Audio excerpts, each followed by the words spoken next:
Today's talk, the power of inductive logic or inductive reasoning.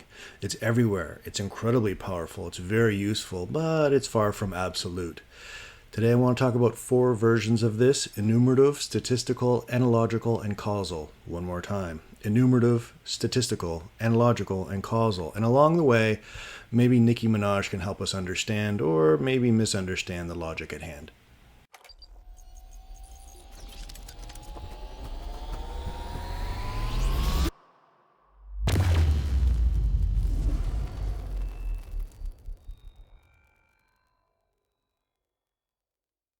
So by now we should be familiar with the idea that deductive logic is meant to provide conclusive support for something. That if we have these premises and they're strong enough, they demand a conclusion of some kind. And it would be wonderful to live in a world where clear truth was everywhere demanded. But that's unfortunately not the world we live in. The world we live in is one in which we have probable truth or likely truth, in which our conclusions may be very, very strong, but they're not absolute. And so, induction, as the study or reasoning or process or description of how we acquire truth or think about truth or process truth, there's a lot of wordy there, but induction is, that comes in many forms, is the only alternative to deduction. All right, to that end, we have 2 general ways of thinking of this. So try and think of it as sort of a spatial metaphor. Sometimes in inductive reasoning, we have reasons from premises about a group of things, so a large general body of evidence, or maybe people or penguins or something like that, and we reason from the group to a conclusion about a single member in that group. So we sort of whittle it down from a very large body to a very specific, hopefully specific person or subset of persons. So you can see it sort of in an upside down triangle. An example of this kind of thinking, this is induction, an example would be more than 3/4 of residents in this neighborhood buy Girl Guide cookies. More than 3/4 of residents in this neighborhood buy I'm assuming this is true. Pretend it's true. Buy Girl Guide cookies. Sam is a resident of this neighborhood, therefore Sam is probably going to buy Girl Guide cookies. What does this mean? We have the general, the big group of the neighborhood, and of that neighborhood we have roughly 3/4 that are going to buy cookies, and we bring it down to this one person as a direct logical connection, as a subset of this larger group. It seems reasonable to say that this one person, who's a part of the larger group, is likely to buy Girl Guide cookies. Okay, so that might seem a little silly. I don't know that they even sell Girl Guide cookies anymore. Well, here's one that might be a little more relevant. Billions of doses of the COVID vaccine have been given to people. Billions of doses to millions and millions of people, right? Minimal side effects have been recorded. Well, that's largely true. Minimal side effects have been recorded. Michelle is going to get the vaccine. Therefore, Michelle is unlikely to experience side effects. So we started with this very large group. It's not absolute, it's not perfect logic, but we have this idea that there are millions of people, billions of doses being given, and can we make sense of this one person, Michelle, getting the vaccine? Well, we can kind of make sense of how her life is going to, her body is going to respond based on this larger group. That's inductive reasoning.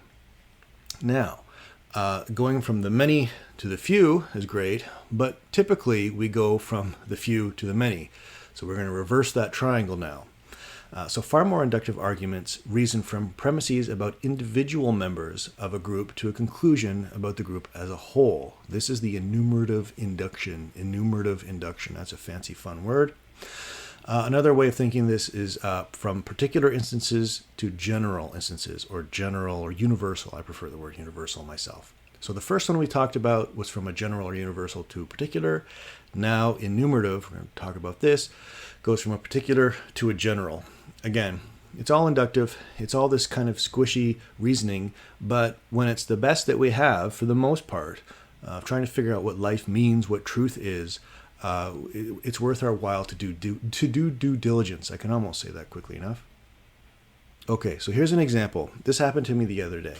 Half of the raspberries that I've picked out from a container are crushed. So I have a container of raspberries, it's from Costco, it's pretty excited, and I started to pull a bunch out, but mush after mush. So about half of the ones I pulled out were mush. So I could infer, or I could imagine, using sort of an inductive reason, that half of the whole container is probably junk. Is half of the container probably junk? I don't know, because I didn't go through the whole container. I wasn't going to fish through the whole thing. But I have good rational grounds that if I've picked up enough of these raspberries, I will see, relatively speaking, that indeed half of them are crushed. So here's the logical pattern.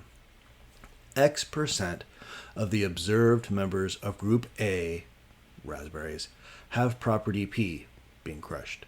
Therefore, X% of all members of group A probably have this property P of being crushed. Probably. Here are a couple of terms, and then we'll look at examples to make sense of this. So we need to think about a target group or a target population, and that is the whole collection of individuals under study. So in this case, it's not individual people, it's not individual cars, it's raspberries. That's the target population. You can imagine just an actual target, right? You can try and make sense of that thing. A sample or a sample member, the observed members of a target group, those raspberries that I picked up. Just the raspberries I picked up are the sample group. If I picked up every single raspberry, that's the target group, then I'm not really taking a sample of it. I would be taking the whole thing.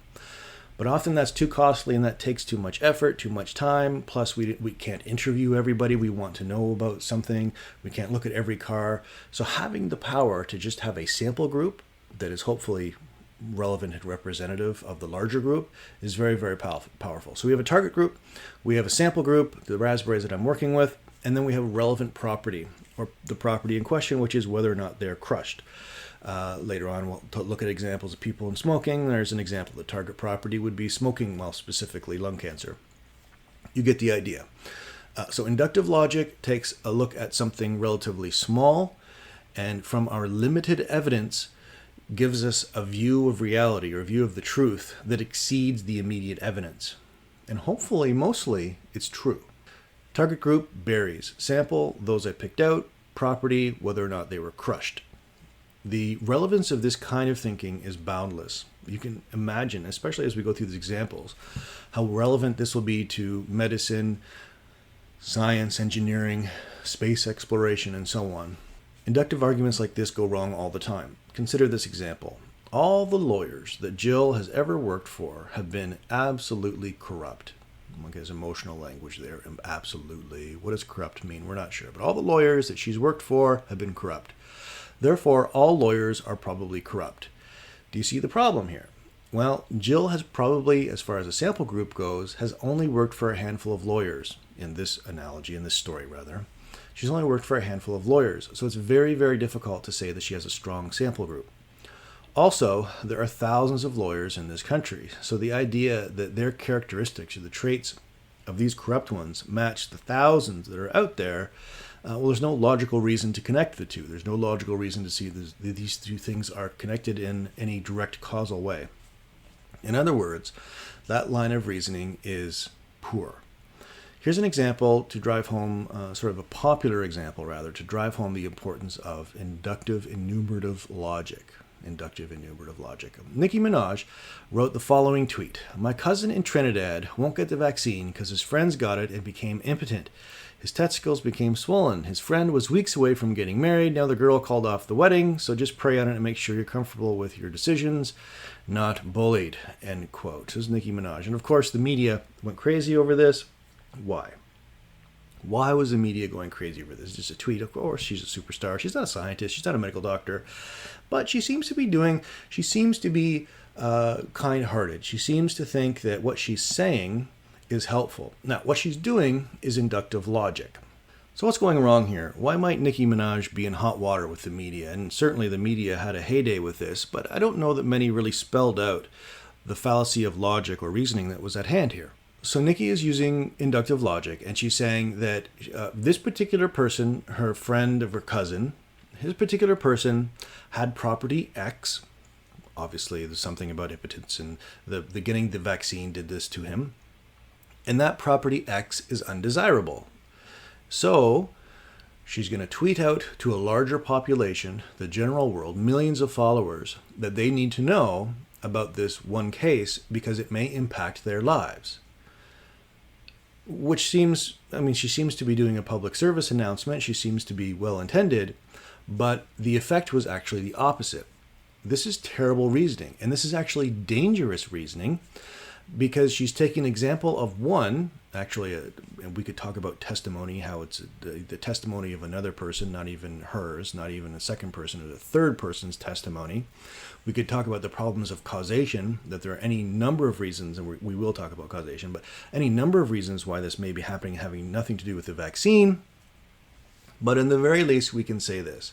The sample group was way too small, like literally a sample group of one. You can't get any smaller than that when you're talking about people. One person. So already it's suspicious and not very strong reasoning.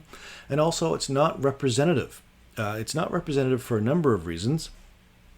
Again, despite all the other problems that may be going on with it, it's unlikely that her cousin's friends' experiences extend to others who have had the vaccine. I don't know if you saw this, but there were a number of doctors that went on the news the next day, and they were visibly quite upset. They're in Trinidad. They were upset that they had to search down and look for any possible connection between this one person and the general population. And of course, they went on national news and said that there's no connection between the vaccine and what is being claimed here. So they had to address this fallacy of inductive logic. Anybody would have immediately dismissed it based simply on a poor sample size, but because she was famous and that claim had been spread to millions of people, now we actually have an example where we could actually get a strong sample of how many people listened to that text, didn't get the vaccine for fear of impotence, got COVID and got really sick, and maybe even died. So we would go from a sample size of a cousin's friend to potentially thousands of people who may have listened to her poor inductive logic. Okay, so in review, what is inductive logic? We argue from premises about some members of a group to a general group, or the entire group, sorry. So we move from some members of a group to larger. The entire group is called the target group. The observed members, raspberry, is a sample group. The group's characteristics we're interested are the relevant property. And enumerative induction can be problematic. It can be problematic because the sample group is too small and it's not representative. What is the problem we're talking about with Nicki Minaj? It's called the hasty generalization. So can the fallacy of hasty generalization be dangerous? You bet. And I don't think any studies will be done on this, but it's certainly one of those things. Now we could talk about Trump tweeting out things about masks, and we can do all that sort of thing too. But at least now you have some sense of where the logic might be falling down when some celebrities who are very well intended, they don't mean to harm anybody, but when they tweet things out without a strong basis, it can be, well, you get the idea. Another part of the problem here is that we want what's called representativeness. We don't want samples, like again, the raspberries that I picked out of the container. We don't want those to be biased.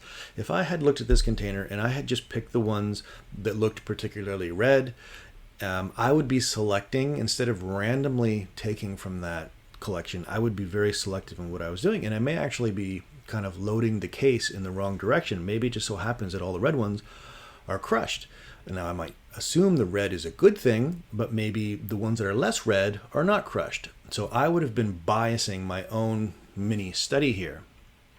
Another way of thinking about this is selective attention, which is the tendency to observe and remember things that reinforce our beliefs and gloss over and dismiss things that undercut those beliefs. I think most of us are probably in this area of selective attention, seeing what we want to see, seeing what we expect to see. We've talked about these things before, but this all comes back to having an impact on our sense of inductive logic. Here's another example of COVID that caught my attention. So I've actually heard this from people. I'm paraphrasing now. Hospitals are not overrun with cases of COVID. I saw a guy on TV last night who said he went around a hospital and it was almost empty. Therefore, COVID is a hoax. I'm going to say that one more time. Hospitals are not overrun with cases of COVID. Why? Because I saw a guy on TV last night and he said he went around and the hospitals were empty. Therefore, or a hospital was empty. Therefore, COVID is a hoax. In terms of inductive logic, what do we think about his sample size and its representativeness? It's terrible. And so often are the cases made against things like global warming, election fraud in the US, a terrible baseline of a sample group that is not at all clear. Let's say for a moment that there was a gentleman who did go to a hospital. Where was it? Was it in the city? Was it in a rural area? Which parts of the hospital did he walk through? A lot of the parts of the hospital I can't go and walk through. When I had surgery on my leg, I couldn't even get through certain parts. Security, the doors are closed. So which parts did he go through? Did he count people?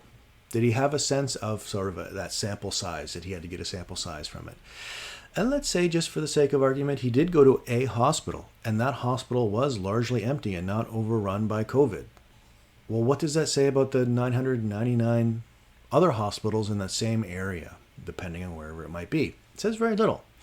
So, like Nicki Minaj's cousin's friend, we're faced with a very anecdotal, very superficial claim with really no basis in reality. Now, he might be right once we do more studies and find out, but on the surface, he seems pretty obviously wrong. Opinion polls, statistics in general, but opinion polls are a good example of enumerative inductive logic, these fancy terms, enumerative inductive logic.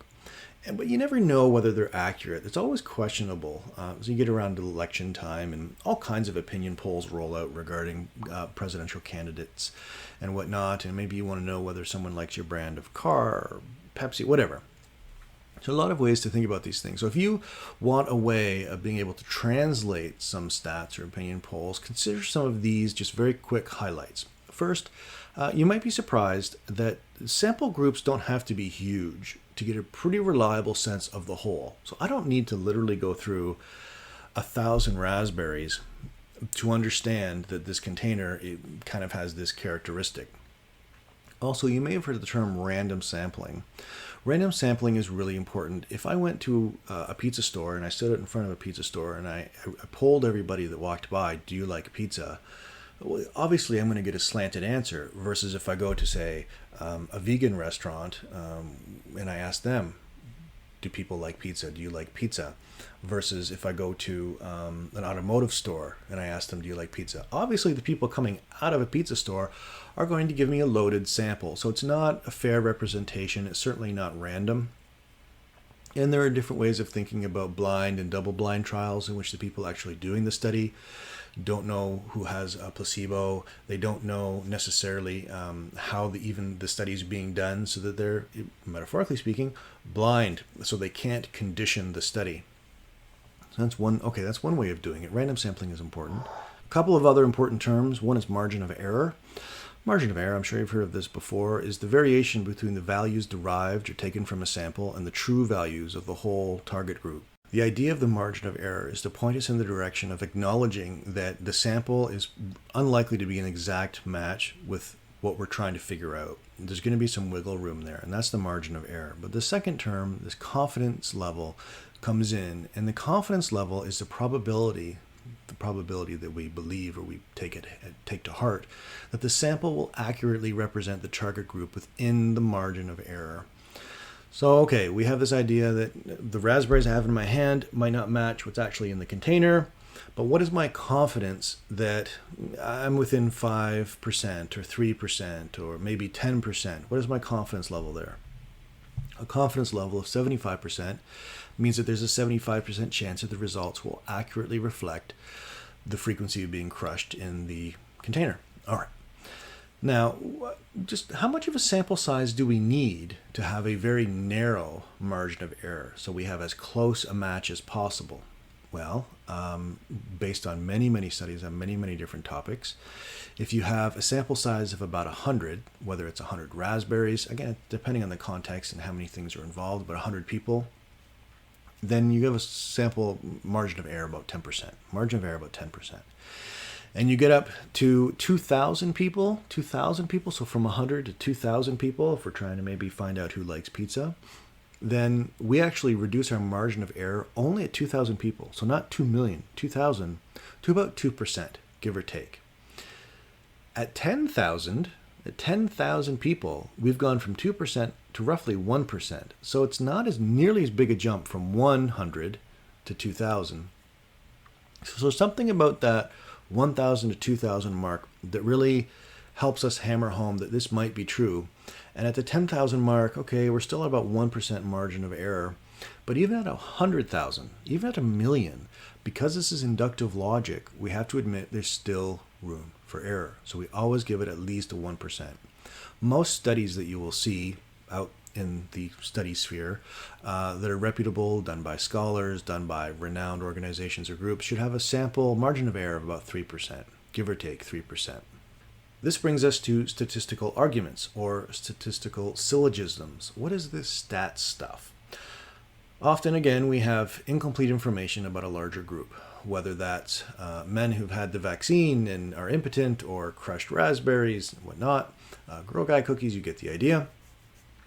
Stats, or the statistical reasoning, gathering information but then arguing on that information, allows us to create arguments about a generalized claim, what most members of this group are like, to a specific member or group or category. So from a general to the specific. This is very powerful.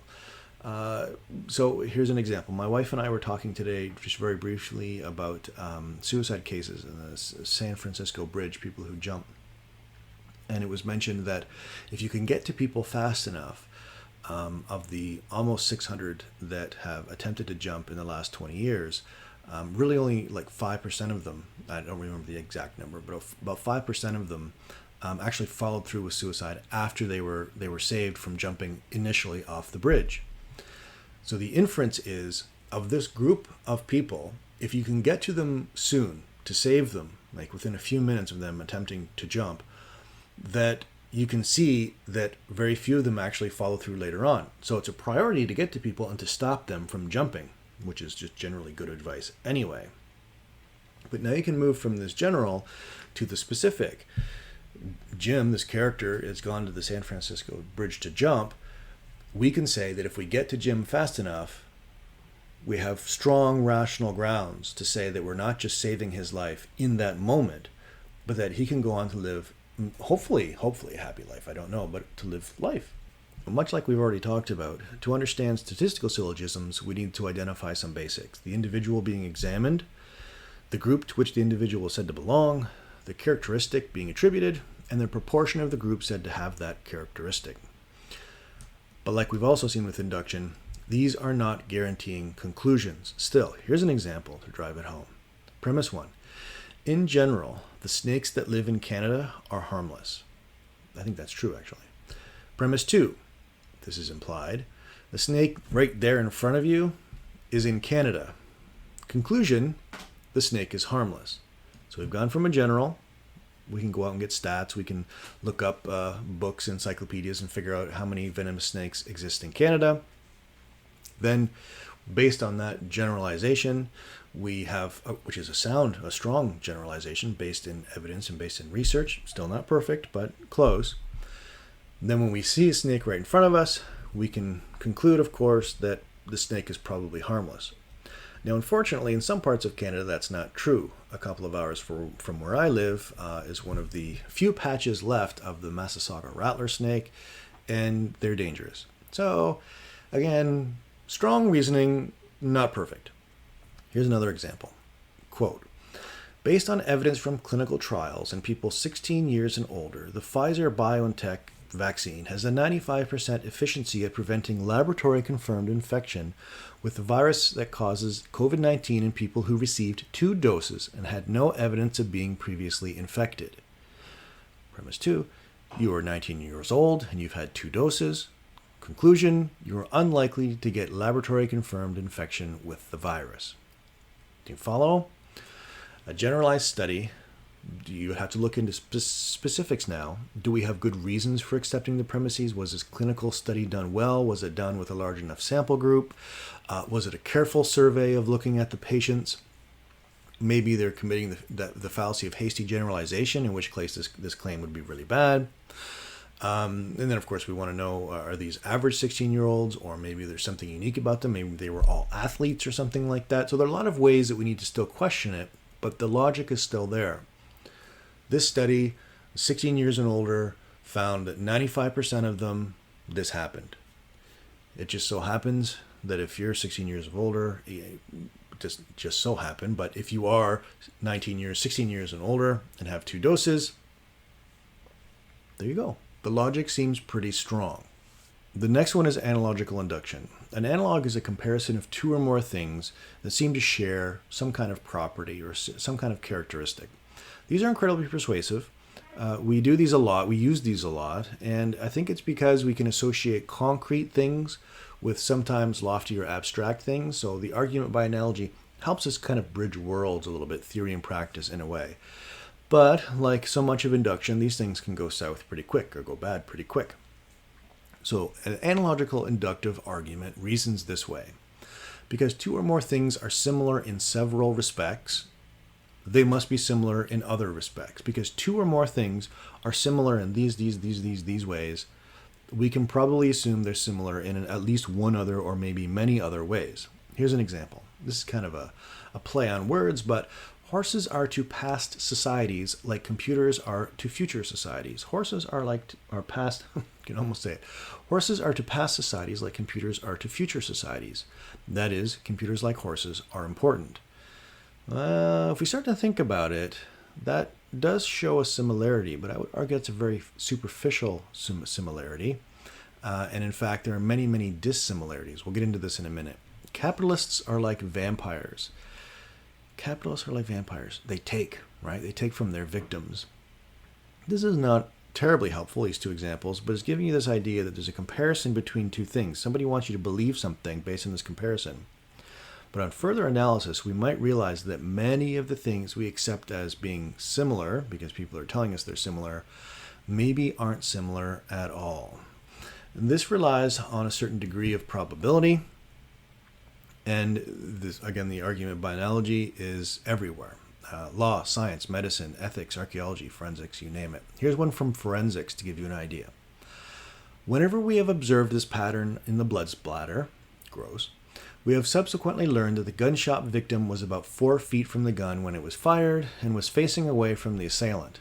In this crime scene, we have the same pattern of blood spatter. Therefore, the victim was about 4 feet from the gun when it was fired and was facing away from the assailant. All right, so they're just setting up a basic logic.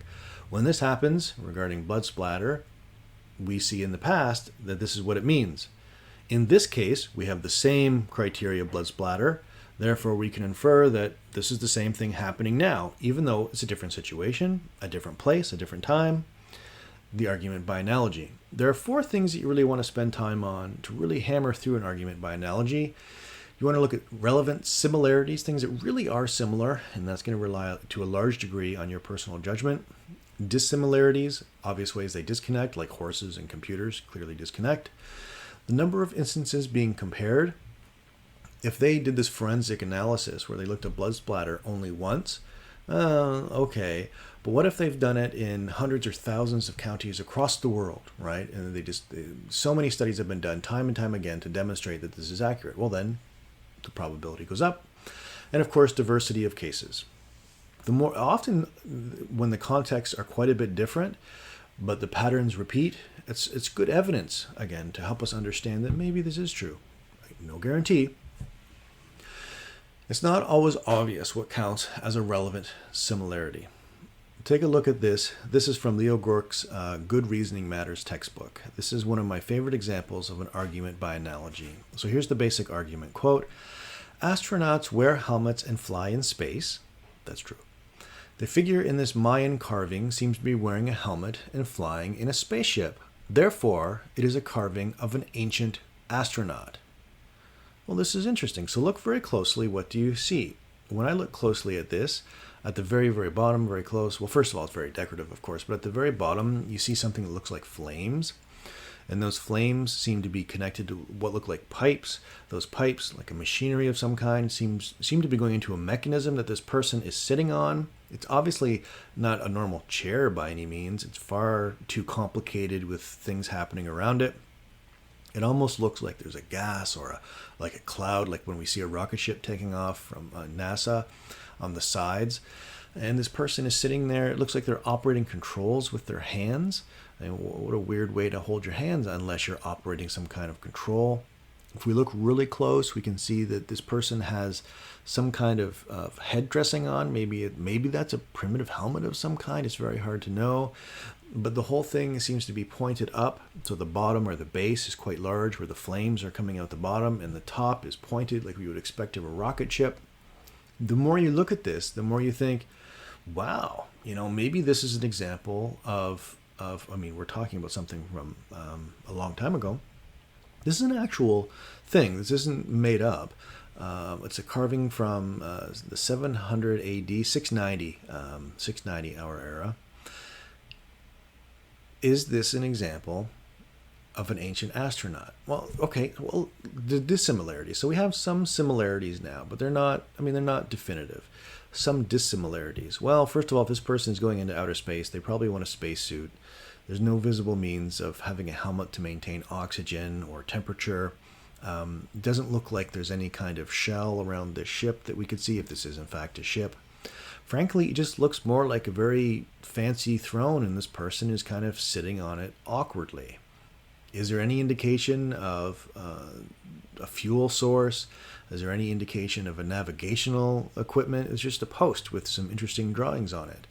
So when you look at a spacecraft, literally side by side, they don't look very similar at all, except in a very, very superficial way. So in terms of an argument by analogy, this would be a very poor one. Is it interesting? Yeah, and that's why it is psychologically persuasive, because it is interesting. It's engaging in that way. But is it reliable? Is it truthful? No, probably not. Next is causal arguments. One of the most popular ways of making a causal argument is doing what's called the inference to the best explanation. In causal arguments, we want to understand cause and effect. We want to understand what comes first, what comes second, obviously. But we want to sort of separate what these things might be. Unfortunately, life is so complicated that it's very easy to get cause and effect wrong. And so an inference to the best explanation is a bit squishy, but as you'll see with some of these examples, often correct. So squishy, not a technical term, but often correct. All right. So let's say that after a hailstorm, you discover that the roof of your car, which you had left parked outside in the driveway, has 100 tiny dents in it. I would be upset to go outside and see a car with a whole bunch of dents in it. You don't know what's happened, but you want to understand the cause. You know the effect, dents in your nice car, but you don't know the cause. Now, I've firsthand seen a woodpecker chew right through a tree this big in just a matter of a day or two. So these woodpeckers are incredibly powerful. So I could reason that in fact it was a woodpecker that did it. Maybe I annoyed one day, who knows? Okay, so it could be a woodpecker. Or it could be the neighbor next door. They have a child, and maybe that child decided that the car looked better with dents in it. That's an explanation, a possible explanation. Or I could also reason that, oh yeah, there was a storm last night, and I was told there was hail. We have three plausible ways of making an inference to the best explanation. Woodpecker, not really known to go after metal, nor really in this area at all. Child next door, I don't know. He would have to be really diligent with a hammer and a screwdriver or something. He's a bit too young for that. Probably a hailstorm. This relies on our common sense, our background knowledge, and our willingness to think through possibilities. It's not a straightforward linear process, A leads to B, because we have to imagine some alternatives in this scenario. This is the backbone of modern science, the inference to the best explanation. This is the backbone of modern science. So let me give you some science examples. Semmelweis was a Hungarian physician long before we had a really widely accepted view of germ theory. And he worked in a hospital in Vienna, mid-19th century. He was able to show by what he thought, what he believed to be true, he was able to show that when doctors washed their hands before delivering babies, the risk of infection in the mothers was reduced significantly. Remember, no germ theory at this point. So he was claiming that the student doctors and the doctors who would be, say, working with cadavers 1 minute, doing all kinds of nasty, gross things in the hospital, and then going to deliver babies without washing their hands, without rubber gloves, right? This is before rubber glove scenario. They were bringing with them something you could not see, you could not weigh, you could not touch, germs. And simply by using a chlorine solution, he argued that the doctors, which he demonstrated, there was a significant drop in mortality and sickness. Simply by having a chlorine solution to clean their hands, it got rid of what was invisible. Because he was so radical, he was driven out of the hospital. But today we understand that he was correct.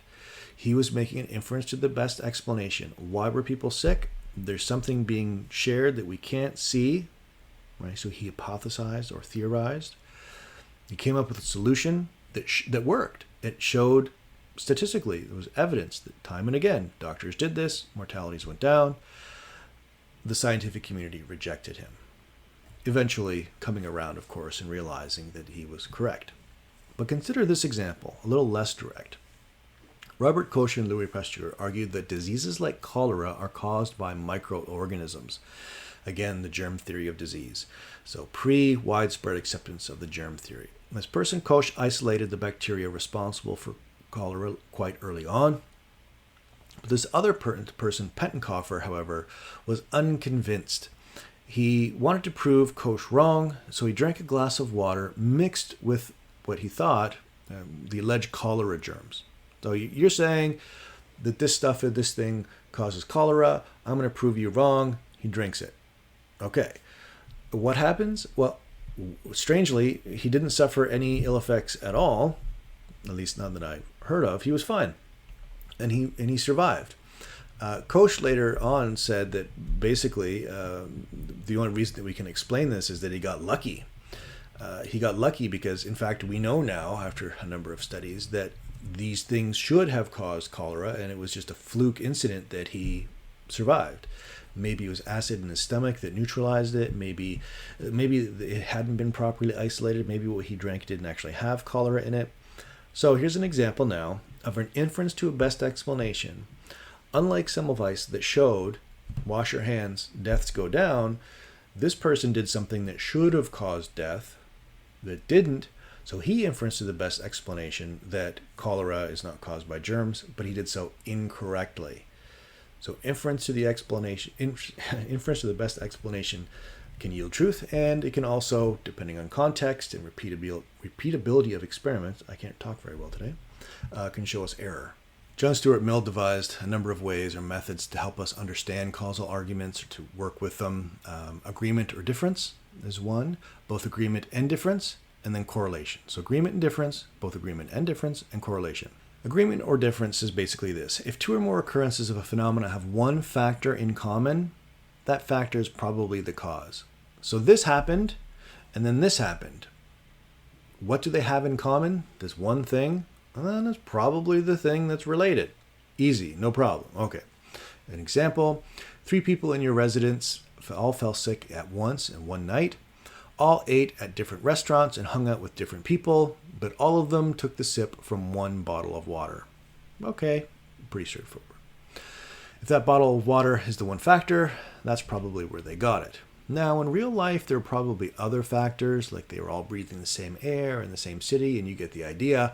But at least in this case, at a superficial level, that seems pretty clear. The method of difference asks us to look for things that are different, of course. So in this example, we're going to look for something called E, whatever that might be. Maybe it's crushed raspberries, maybe it's cholera, who knows.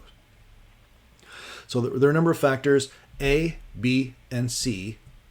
We get E. So the E is the thing we're trying to figure out. So in the first situation, A, B, and C, these are the ingredients maybe to a cake. A, B, C, and we get the cake E.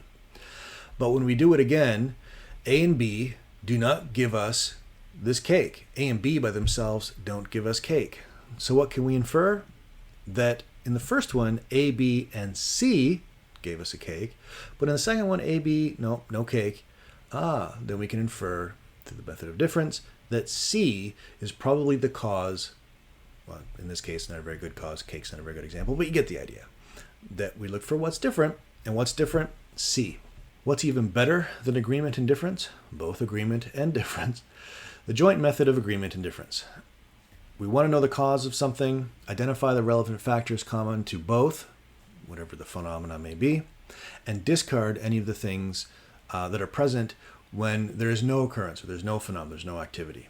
Right? The method is used widely in control trials. Let's talk about correlation. Have you heard the phrase correlation does not equal causation? Correlation does not equal causation. Well, what might that mean? We want to understand whether things have causal relationships. Sometimes relevant factors, they're not entirely there, they're not entirely obvious, they're not entirely absent either. So we have a phenomena, we have some event, we have something happening, and it's opaque. It's not clear exactly what's making this thing happen. Kind of a depressing example would be cancer. There's so many things that go into the study of cancer. Sometimes it takes 3 or 4 things to combine together to have a causal influence. Sometimes it just takes one thing to have a direct causal influence. All right, so we don't often see causation directly. We see it indirectly through many, many things happening at once. This is the job of the scientist, to sort through that, to make sense of it. Imagine, if you will, you're in a courtroom and you're hearing a story, and here's the story. There's a little old lady walking down the street, and the little lady was on her walker, and she's on the side of the street. And all of a sudden, a dog runs across the road, and a bus that's coming a different direction swerves to miss the dog. And the bus hits a fire hydrant. Fire hydrant water explodes everywhere. Water hits the ground, turns to ice. It's very cold out. And this poor little old woman who's walking along slips on the ice, falls down, breaks her hip. Okay, who's to blame for her breaking her hip? Cause and effect. We know the effect, which is that she broke her hip, but what's the cause? Do we blame the dog? Do we blame the dog's owner for not having him on leash? Do we blame maybe the driver of the bus wasn't really paying really close attention to the road, so he didn't see the dog until the last minute? Do we blame the guy who made the tires for the bus? They're not sticky enough. Push comes to shove, we could even blame the people who made the walker with the little old lady was using. We could go on and on, pointing fingers at cause and effect. This is one of the reasons that courtrooms have been full of lawyers and, of course, judges having to hear us and juries debating the minutiae of these cases because it's so hard to unfold. The classic example is cigarette smoke or smoking. The lobby groups and the industry that fought for years to say that there's no definitive evidence that smoking is causing cancer, that has some sort of degenerative effect on your lungs, your body. The higher the dose of the element in question, say smoking, maybe it yields cancer. How do you know? Because you have to figure out how much to smoke, what did they smoke, what other factors, were they working in a factory when they were smoking? Can you isolate the smoke as the only factor that would, because there are other factors that lead to lung cancer, and so on and so on. But we know today that smoking has a very strong correlation to lung cancer, and we know this after many studies and, of course, years of looking at this. But correlation doesn't necessarily mean that there is a causal relationship. In the case of cigarette smoke, it seems to be pretty obvious there is a causal relationship there. Here's a funny one. From 2000 to 2009, the consumption of cheese in the United States was strongly correlated with the number of people who died falling down the stairs. So there's a relationship now for almost a decade regarding how many people ate cheese and how much cheese and how many people fell down stairs. So we could chart on a graph, cheese, number of people who fell down the stairs. So these are correlated, but is there a cause? Is cheese consumption causing people to fall down the stairs? And the answer is no, at least that I know of, even though there's a correlation there. There are a number of things that get in the way of us understanding causal relationships. We misidentify relevant factors. We don't have a larger sense of background knowledge in the topic, which is why we need experts, and we're often not experts ourselves.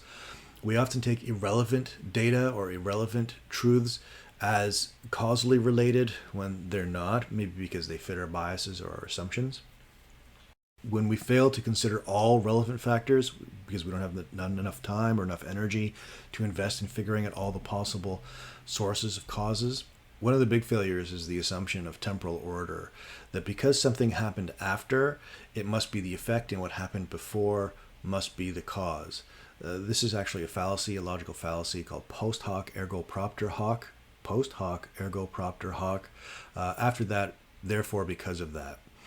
Just because one event comes before another doesn't mean that the earlier one caused the latter one. Consider this, it's kind of a trite example.